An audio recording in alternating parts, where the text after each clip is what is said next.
Okay, we're starting at chapter 11.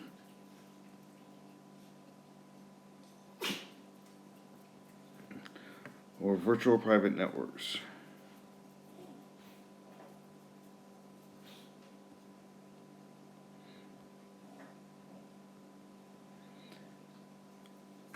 Also known as VPN. Now keep in mind, this is a virtual private network for corporations or for companies. This typically doesn't apply to the VPNs that you would get on the internet that you purchase for yourself to keep your own internet, your own internet connections private. These are for companies. Hold on, Sasha. There you go.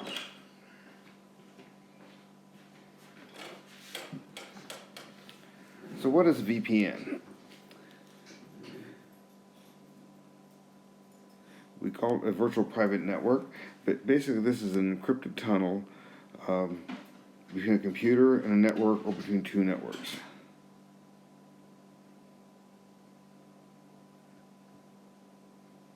And I'm going to use tunnel in quotes.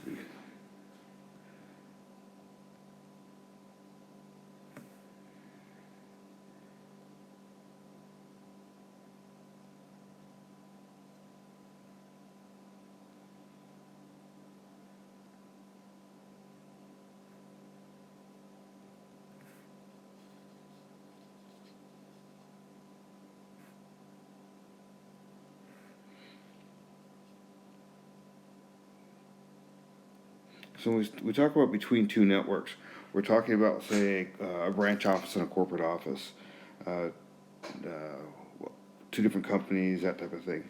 This is not, again, it could be between your home and your office, but we're talking two networks.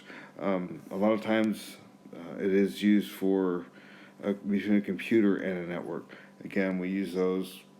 For example, if I'm at home, my boss calls and says, "Hey, Bill, having a problem." I don't have to drive into the office. I can simply boot up my computer, fire up the VPN tunnel, and my computer will connect to the network, just like I'm on that network. My computer may not know about my home network. In our case, it does not.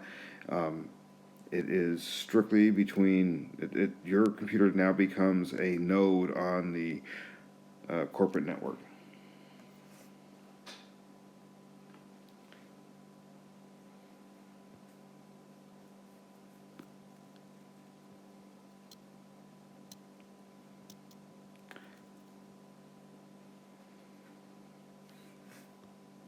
So there are three types of VPNs. Oops.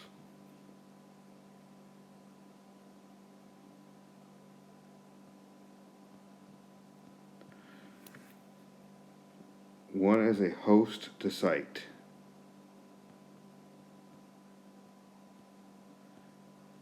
That's what I just described a minute ago. My boss calls. Rather than driving to the office, I jump on my computer. I fire up the VPN software. I connect to my corporate office. I can do work here at my home, just like I'm at my office. There is no difference as far as the network is concerned. I look like I belong on the network. I'm on the network. I have an IP address that's on that corporate network. Here's a site to site.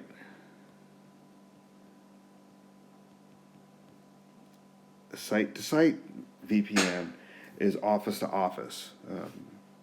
So it's not just one computer connecting to a remote network. It's multiple computers, printers. It's a site to site. So we'll say you have a remote site in Reno and another office in Albuquerque. Those sites can connect to each other, and all the computers in Reno can see all the computers in Albuquerque. It's an extension of your entire corporate network. And the last one is called an extranet.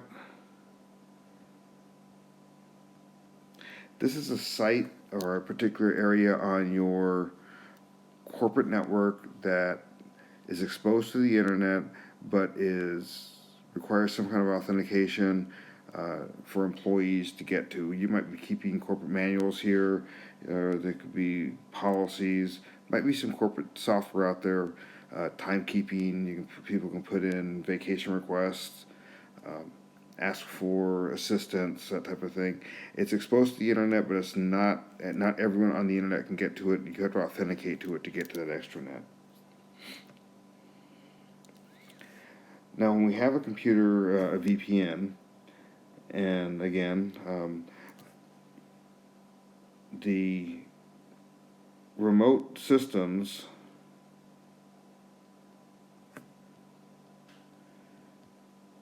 appear to be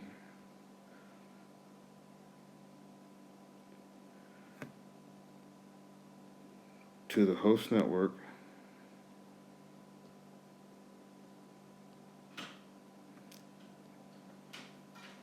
as a local resource. Again, I'm on the VPN, my corporate network does not know I'm remote.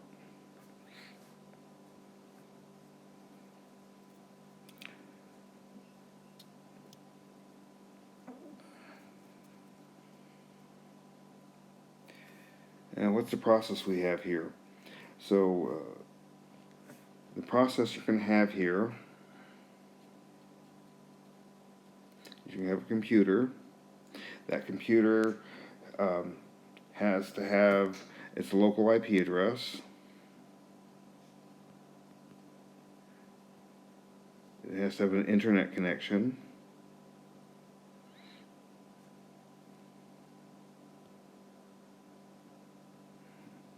And it has to have some VPN software.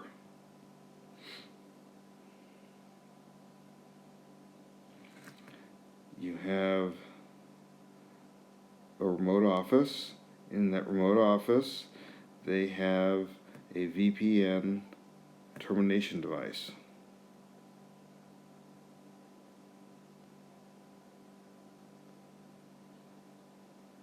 Also called DEV.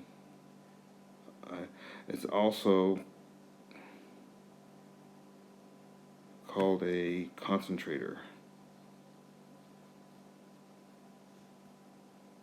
And they also have to be, and it has to be exposed to the internet in some fashion.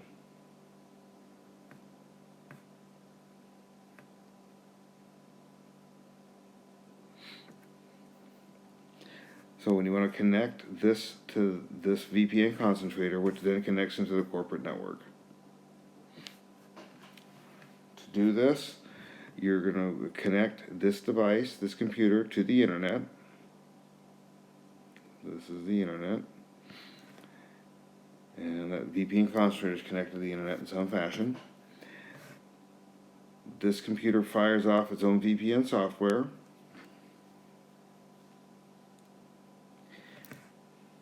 When VPN software creates a virtual NIC. So it has a virtual network interface card. At this point, if you're running Windows and you've got your software fired up, if you open up the command prompt and type in ipconfig, you will see your network interface card that connects to your local network, the one that you're used to seeing. You'll also see an IP address for this virtual network. This virtual NIC will have the same IP address as the same network as this concentrator. So you run the VPN software, you then connect, you tell it to connect to this concentrator termination device. You are then establishing a virtual tunnel. So this tunnel here then becomes virtual, an extension of this network. So you now establish that is an encrypted tunnel, and if there's anyone out here looking at that tunnel, they can't see what's inside it. It is secure, it's encrypted. And remember, you will have two IP addresses on this workstation, one for your local and one for this virtual IP address. And this virtual IP address will be something that's related to this concentrator or this remote network. So keep that in mind.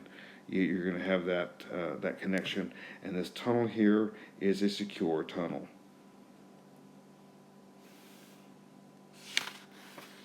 Or this connection is called a secure tunnel.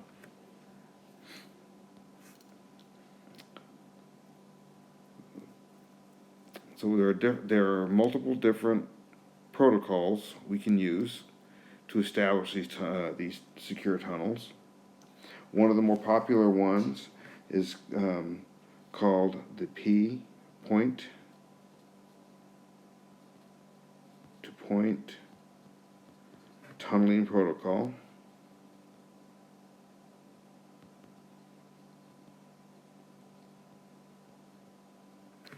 Or PPTP. This was developed by Microsoft.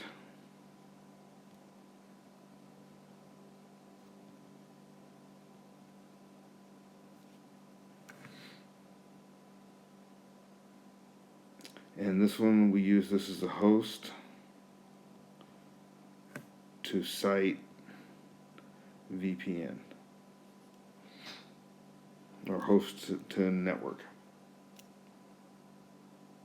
Another protocol we have is called the Layer 2 tunneling protocol.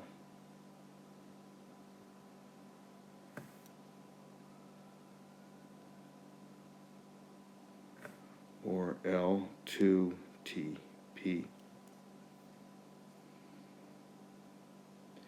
Now the L2TP will support many types of connections. It supports PC computers, phones,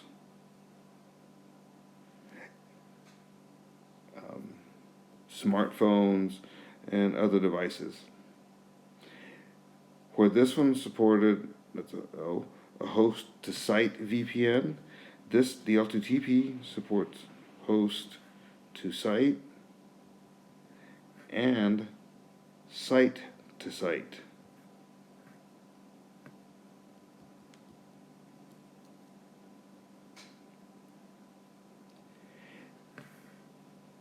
The L2TP has no authentication or encryption.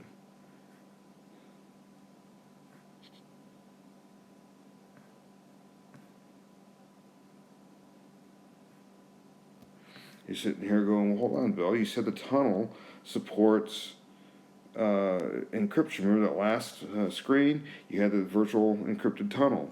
That's true. So when we're running the L2TP, we have to run another protocol called IPsec.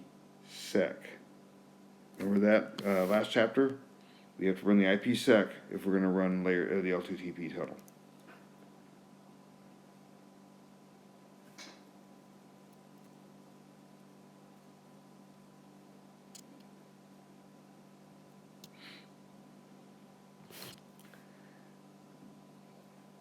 This next protocol is the SSL VPN, is quickly becoming the favorite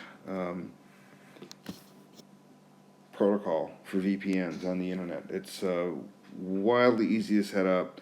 It's included in your browser. Yet there's no special software needed. No special client software.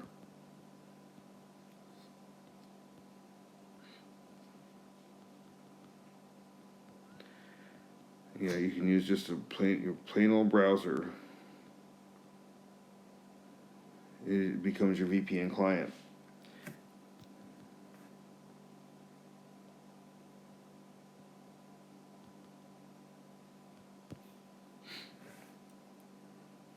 And your VPN tunnel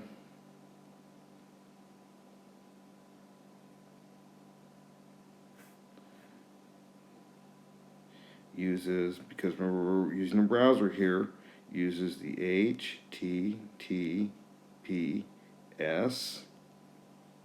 protocol.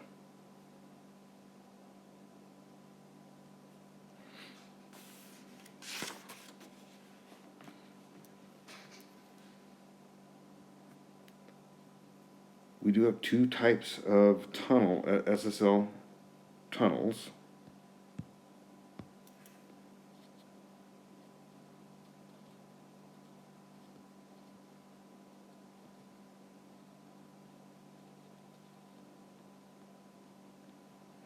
One is an SSL portal, and next is an SSL tunnel.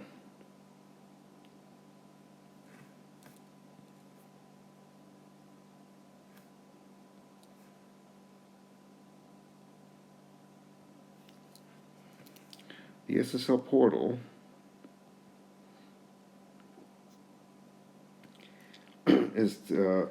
gives us the ability to browse to secure web pages.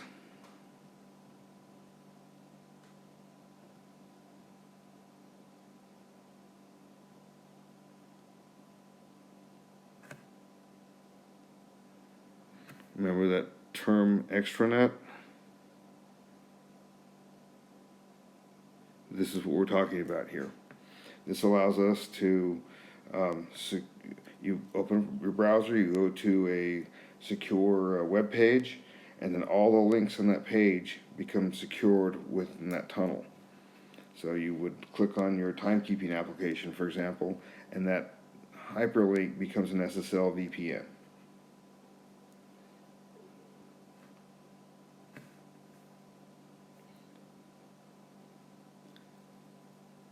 The SSL tunnel is similar to a traditional VPN.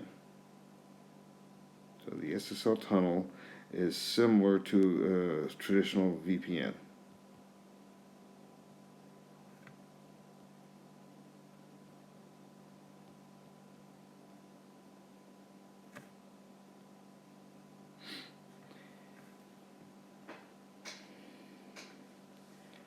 In this case, what you're going to do is you basically browse to an access, a concentrator or a termination point.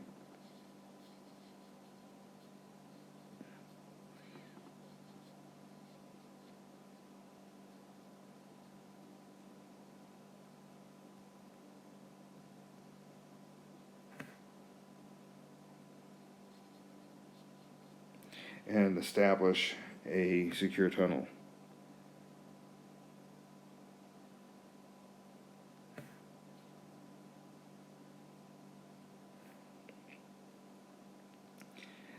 Now the major vendors, Cisco, Fortinet, SonicWall, several others, when you actually go to this termination point, it actually downloads a special SSL VPN software on your network. So remember, for this test, the SSL VPN does not require special software. That's the correct answer for this test. In reality, there is a piece of software for the SSL tunnel that this termination point will actually make you download.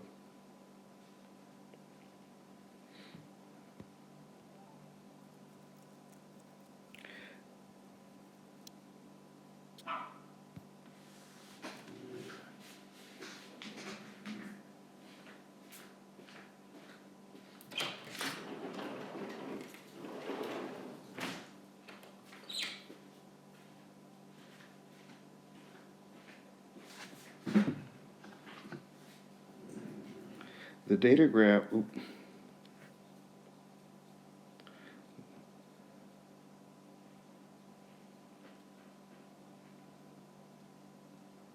the datagram TLS VPN, or the DTLS VPN,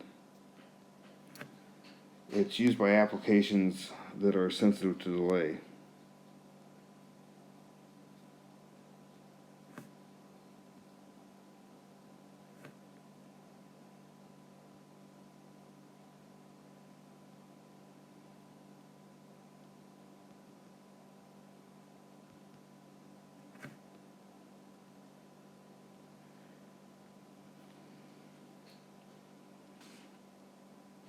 And how do they do this?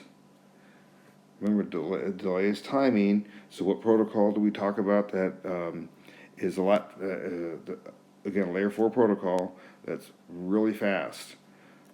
Remember we had TCP and UDP? In this case, the datagram protocol uses UDP instead of TCP. So we establish a VP, the datagram uses a UDP port rather than TCP protocol to establish this network.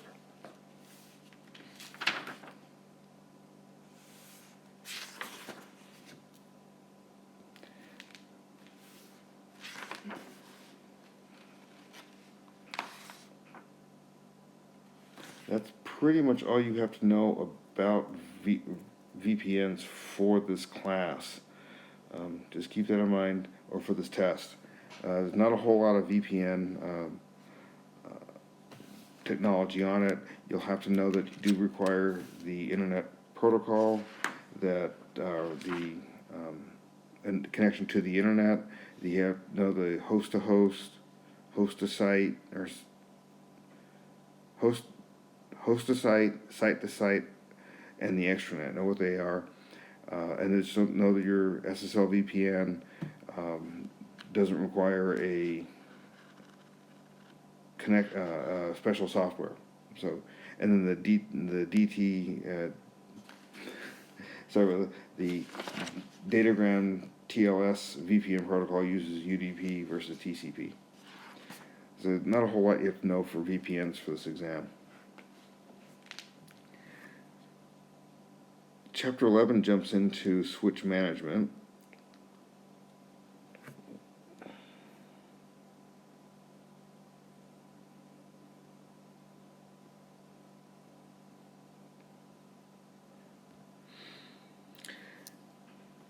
Now, switch management is something we actually do in the corporate offices. You don't do this at home. You may go out and buy a switch for home.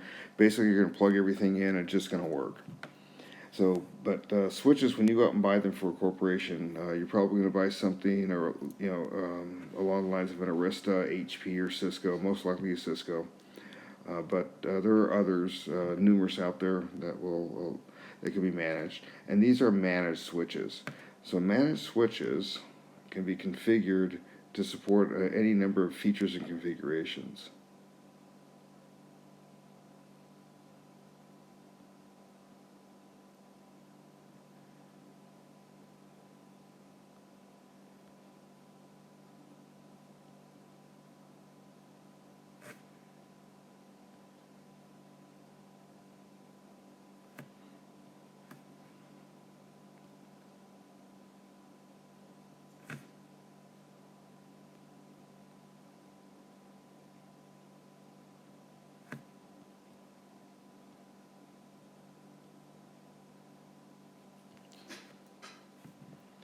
And they do require configuration.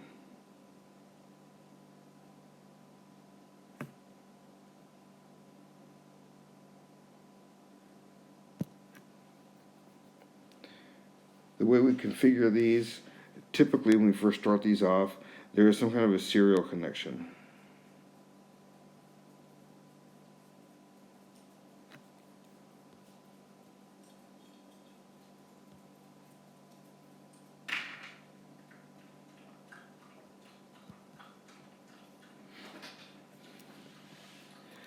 Once they're configured with this is your first connection.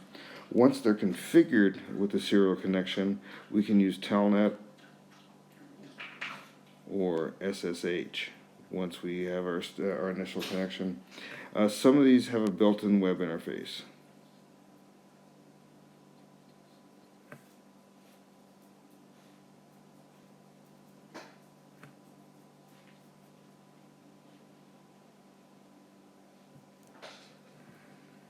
If you're going to configure your switch to manage it, if it's going to be on your network and you want to manage it remotely, you must have an IP address on it.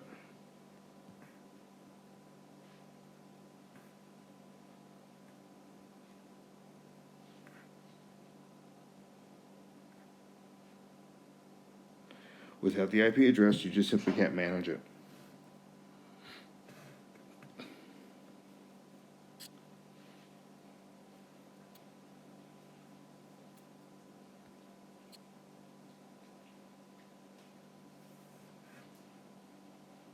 So when you configure this, you're going to configure it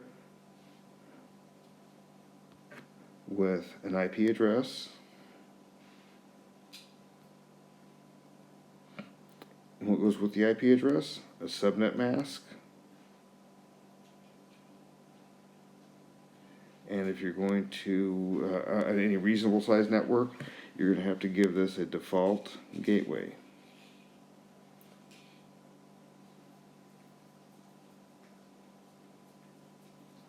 Or what a default gateway is? Your default router.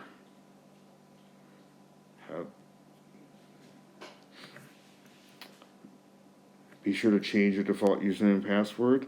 This is a huge thing. People do forget to change these all the time.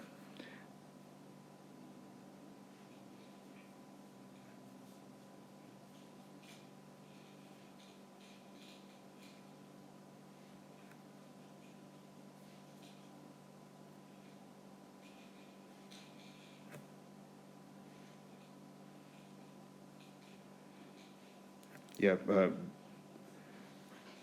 this is one of the biggest problems we have with the internet right now in security is people just don't change default username and passwords. When you do this, be sure you upgrade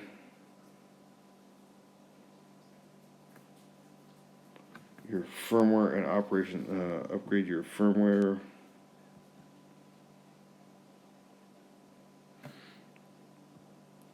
and OS as needed. When you start managing these corporate systems, you're going to want to be able to, you'll be on the internet constantly looking to see what upgrades and what versions are out there. It's not something you do multiple times a day, but once a week, once every 2 weeks, or you might even just subscribe to a feed that tells you when these upgrades come out. You'll need to do that. Really the big thing here is vulnerability management. Yeah, you get new features with new software, but we're really worried about vulnerabilities. And then some configurations you're going to require a DNS server. If you're going to configure this thing to support, at least on the Cisco side, an SSL connection, you're going to need to give it a DNS name. So, again, the more secure you want to do, the more you have to add to this.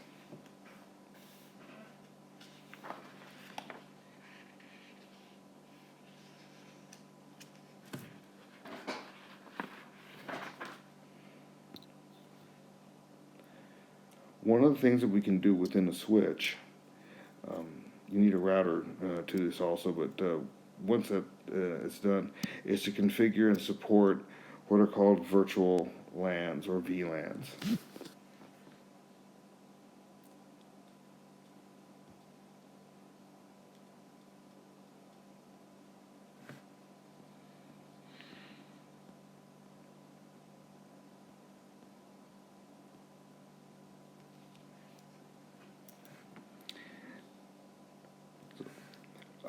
When you have a switch and you have a number of ports in it, by default, these ports are all in the same network, all in the same VLAN. And so if you put, you give an IP address on this VLAN, and we're just going to pick one. That VLAN might be 192.168.100.x/24. Remember, that's a subnet mask using the CIDR notation. We discussed that a few chapters back. So we have this. By default, everything that plugs into this, so every PC, every printer, every database, etc., would have the same IP address subnet mask.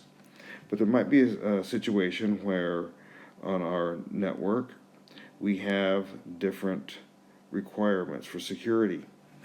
And we'll say this person here is in HR, and this is in finance, This one might be in customer service. And these are servers. We'll put them all in one VLAN. For a small company, that's not too bad. But for a larger corporation, I'm not talking huge, I'm talking we might even be as little as 50 people. You might want to have each of these in their own VLAN. And the reason we put them in their own VLAN is we can put access control lists in there. For example, we wouldn't allow customer service to get to anything in finance. Maybe these servers, maybe there's a third server here, and this third server might be that might have some confidential data in there. For example, customer credit card information. So that customer service group has an access control list where only they can get to this. You only want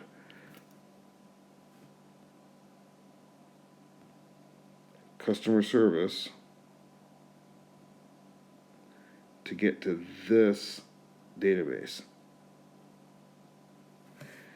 And you might put something along the lines of maybe finance, they can only get to this server, and HR can get to both, this server and this server here for whatever reason. So we want to separate these things in some way. And the way we do this in our managed switch is to create VLANs. So in our VLAN for HR, this might be VLAN number 1. Now for every VLAN, we're going to have to have a unique IP address. So for finance, they're VLAN number 2. Customer service is VLAN 3. This customer service database, that can also go in VLAN 3. And these two, since they're shared, they would probably have to go into maybe VLAN 4. And with this, we would have to have IP addresses for each one of them. So VLAN 1 might now be 192.168.101.x/24. VLAN 2 might be 192.168.101. whatever/24. VLAN 3 and VLAN 4. And they would each have, this is 102, 103 and 104. So we now have 4 VLANs on our network, and we put everything in our system, and we now have some basic security. So why do we create VLANs? One, I just showed you for security, but how do we determine what our requirements are? Really common, we have departmental VLANs.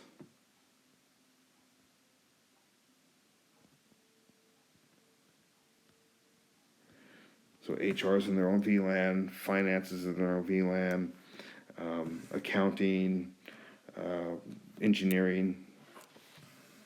So we might have special purpose VLANs.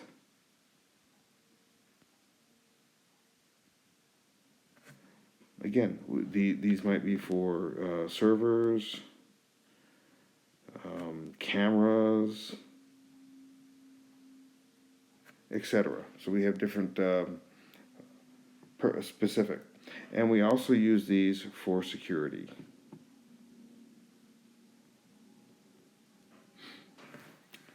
So security VLANs. And overall, what this gives us is a way to secure our network. Now, if we're doing all this, chances are we don't have a single switch in our network. We have multiple switches. And again, you can take those multiple switches, and with those switches,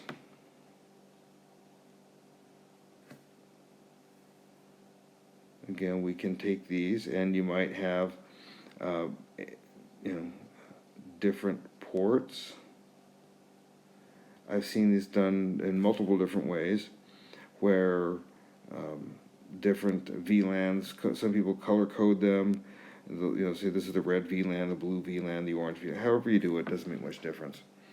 But these switches do connect to each other, and they have to connect to each other so that way we can get, we'll say our servers are down here,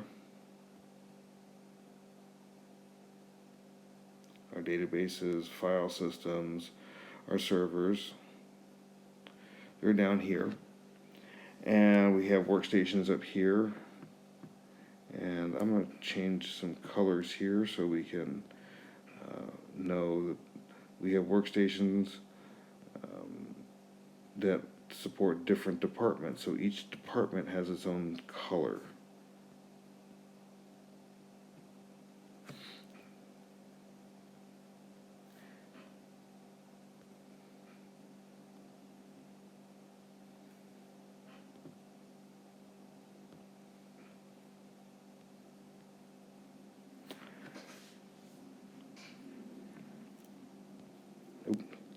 Now, how do we manage all this? Oop. Let's go back to black.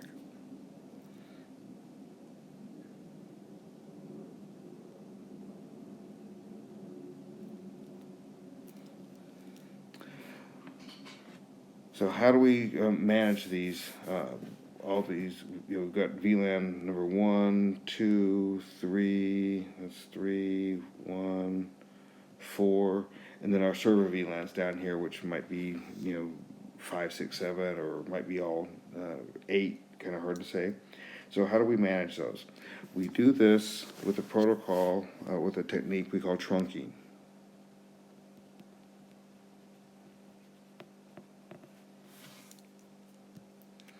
So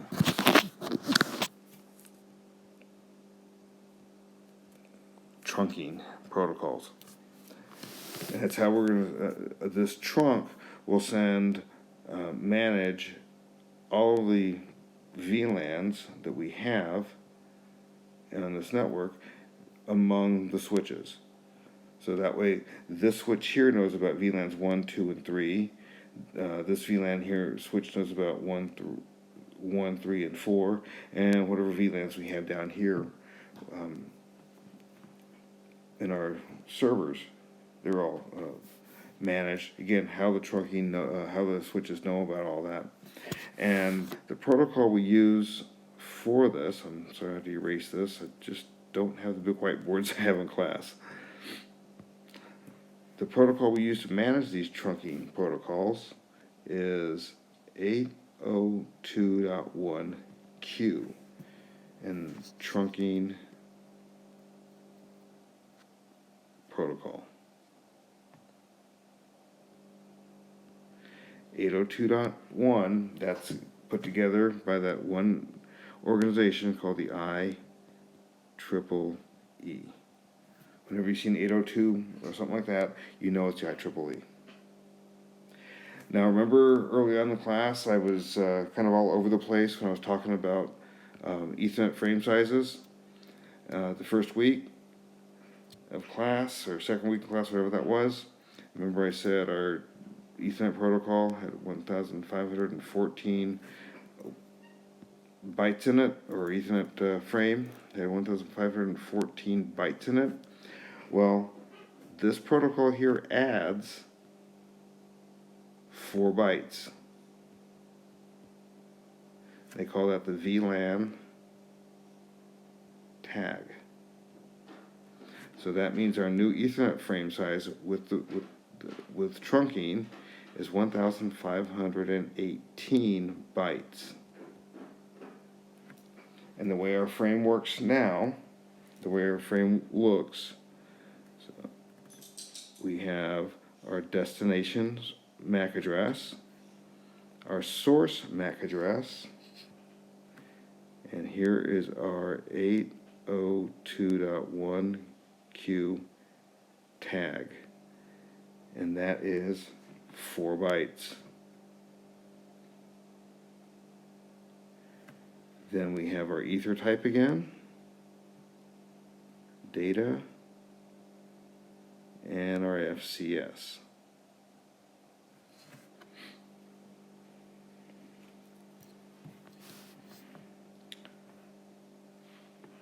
So we can have a switch here. connecting to a switch here.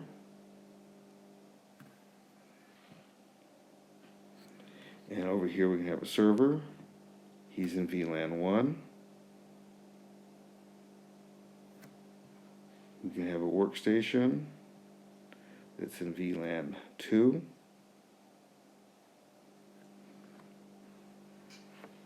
And over here we can, in this switch, we can have another server that's also in VLAN 1. A workstation that's in VLAN 2. Might even have another workstation in VLAN 3. So if when we, and then over in here we have our trunk. So when this, depending on what our access control lists look like, VLAN, the devices in VLAN 1 all look the same. They have, VLAN 1 is going to have its IP address of 192.168.101.x/24. And again, I just use a 24-bit mask for these examples. They might be more or less. They're probably not going to be a bigger VLAN. It's not going to be a 23 or 22 because that does get kind of unwieldy. But it might be a 25 or 26 bit mask.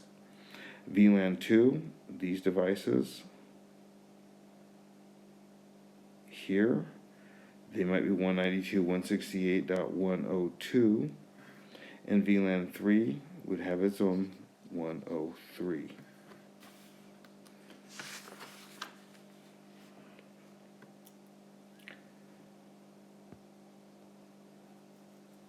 So what does that 802.1q protocol do? Yeah, we have that trunking protocol. We have that stuff between all of our switches.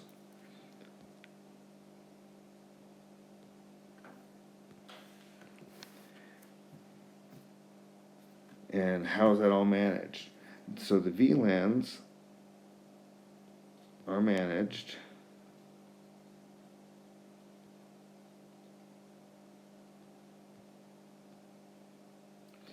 using,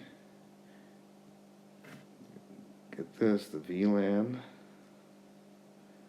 trunking protocol.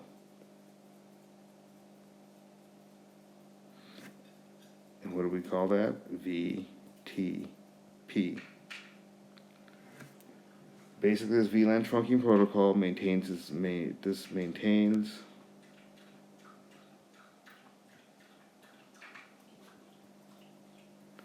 a database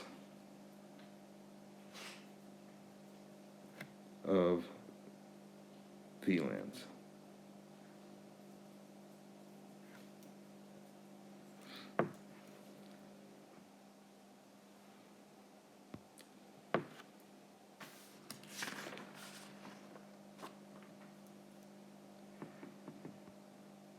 Oops.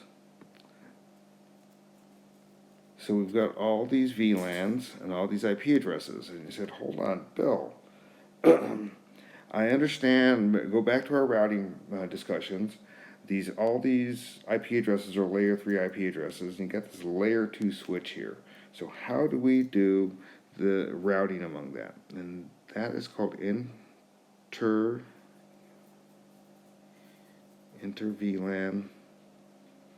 routing. Sorry.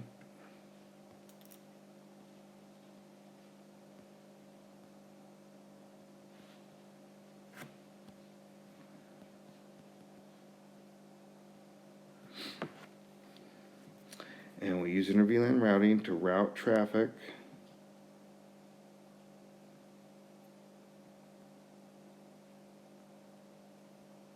among VLANs.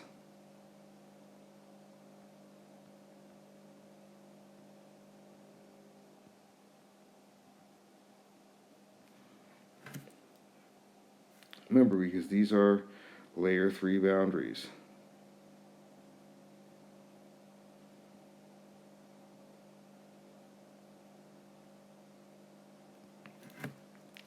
And a layer 3 network device and one layer 3 network cannot talk to another device and another layer 3 network without a router. So how do we do this? The first way is, it's an older way, and we call this a router on a stick.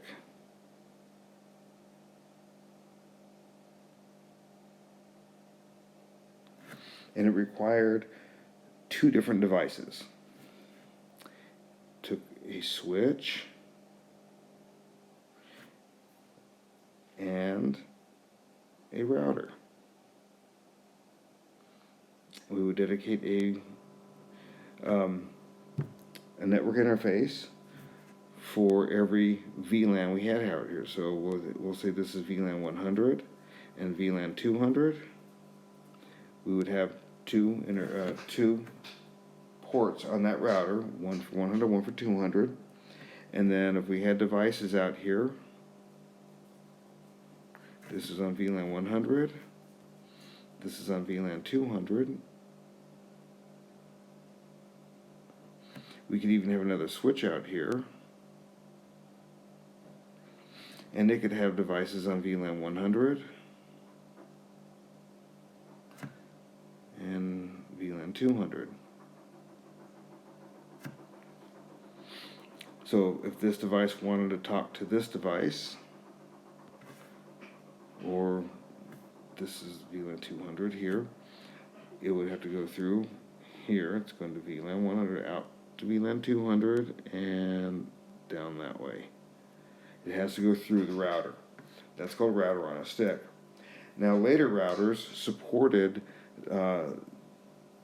trunking, and instead of having one interface for each VLAN, we actually could trunk this same protocol here, the trunking protocol 802.1q, that would go here. We could actually put that here, and we could eliminate this other interface. But that took a while. It's been out here. It's been out for probably 20 years now that this router was able to do this. But early on, this is the way we had to do it. And for the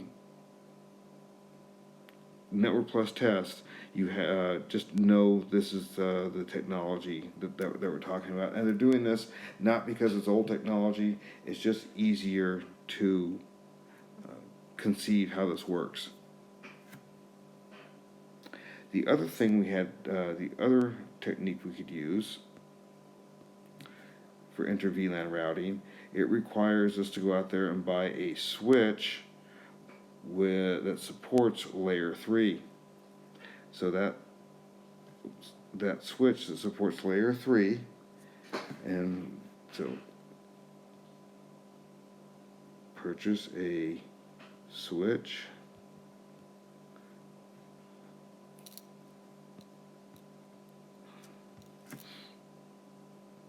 I'll say a layer 3 switch.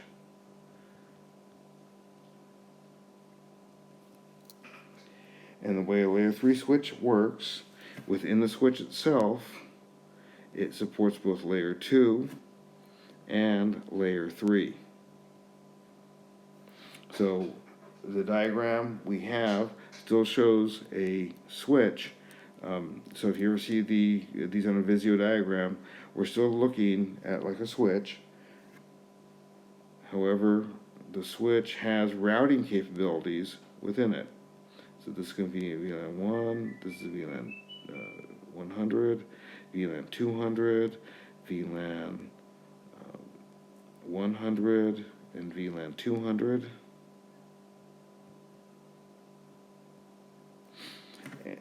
We have our trunk in here. We set the ports out there, and these switches can support routing. And you have to configure them that way, and they have to be a layer 3 switch. If they're not a layer 3 switch, this won't work. If you only have layer 2 switches, you got to go to router on a stick. So we're going to stop here in this video, and I will start again tomorrow or the next video. and we'll talk about multi-layer switching. Multi-layer switches, what they do, how they, different types we have out there.